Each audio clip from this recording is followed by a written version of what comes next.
चला तर आतापर्यंत आपण काय पाहिलं, आपण 3 ट्रिग्नोमेट्रिक फंक्शनचे डेरिव्हेटिव्ह पाहिले. कोणते कोणते? साइन एक्सचा डेरिव्हेटिव्ह पाहिला by first principle method, cos एक्सचा डेरिव्हेटिव्ह पाहिला बाय फर्स्ट प्रिन्सिपल मेथड आणि टॅन एक्सचा डेरिव्हेटिव्ह पाहिला बाय फर्स्ट प्रिन्सिपल मेथड. आता पुढचे जे डेरिव्हेटिव्ह आहेत ते सुद्धा आपण फर्स्ट प्रिन्सिपल मेथडने प्रूव्ह करू शकतो, बरोबर. पण मी त्याचे 6 जे फॉर्म्युले आहेत तुम्हाला लिहून देतो. जस्ट ट्राय टू अंडरस्टँड की ते फॉर्म्युले काय. सगळ्यात पहिल्यांदा आपण लर्न करतोय ट्रिग्नोमेट्रीचे डेरिव्हेटिव्ह. ट्रिग्नोमेट्रीचे किती फंक्शन आहेत रे आपल्याकडे? 6 फंक्शन्स आहेत ट्रिग्नोमेट्रीचे, बरोबर. त्यातलं पहिलं फंक्शन कुठलं आहे बघा? डेरिव्हेटिव्ह ऑफ साइन एक्स, बरोबर. दुसरं फंक्शन आहे आपलं कुठलं रे? डेरिव्हेटिव्ह ऑफ कॉस एक्स, बरोबर.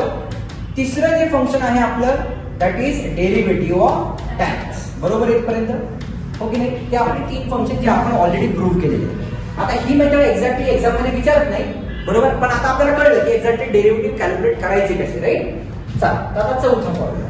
कुठलंही फंक्शन आपलं चौथं सांगा बरं. टॅन नंतर काय असतं आपलं? कॉट ऑफ एक्स, बरोबर. पाचवं फंक्शन काय असतं आपलं? Derivative of sec of x. हे सगळे derivative with respect to x आहेत ना. आणि 6वं फंक्शन कुठलं आपलं? Derivative of cosec of x, बरोबर. Is equal to. आता आपल्याला माहिती आहे साइन एक्सचा डेरिव्हेटिव्ह काय असतो रे? Cos x. कॉस एक्सचा डेरिव्हेटिव्ह काय? Minus sine x. एक ट्रिक तुम्हाला सांगतो, लक्षात ठेवा. जिथं जिथं तुमचं फंक्शन सी नी सुरू होतं ना, बघा बरं, जिथं जिथं फंक्शन सी नी सुरू होतं त्या सगळ्यांचे डेरिव्हेटिव्ह निगेटिव्ह असतात, एवढं लक्षात ठेवायचं, बरोबर. कॉस एक्सचा डेरिव्हेटिव्ह काय आला? Minus sine x. सी नी सुरुवात झाली ना, मायनस साइन एक्स. आता टॅन एक्सचा डेरिव्हेटिव्ह काय पाहिला आपण? सेक स्क्वेअर एक्स, बरोबर. जर टॅनचा सेक स्क्वेअर असेल तर कॉटचा काय येईल? Cosec square x. Cosec square घ्यायचं. पण सी नी सुरुवात झाली म्हणून काय करणार आहे मी? Minus sign. लक्षात ठेवायचं ज्याची सुरुवात सी नी होईल त्याचा डेरिव्हेटिव्ह निगेटिव्ह असतो. लक्षात ठेवायला सोपं जातं आपल्याला.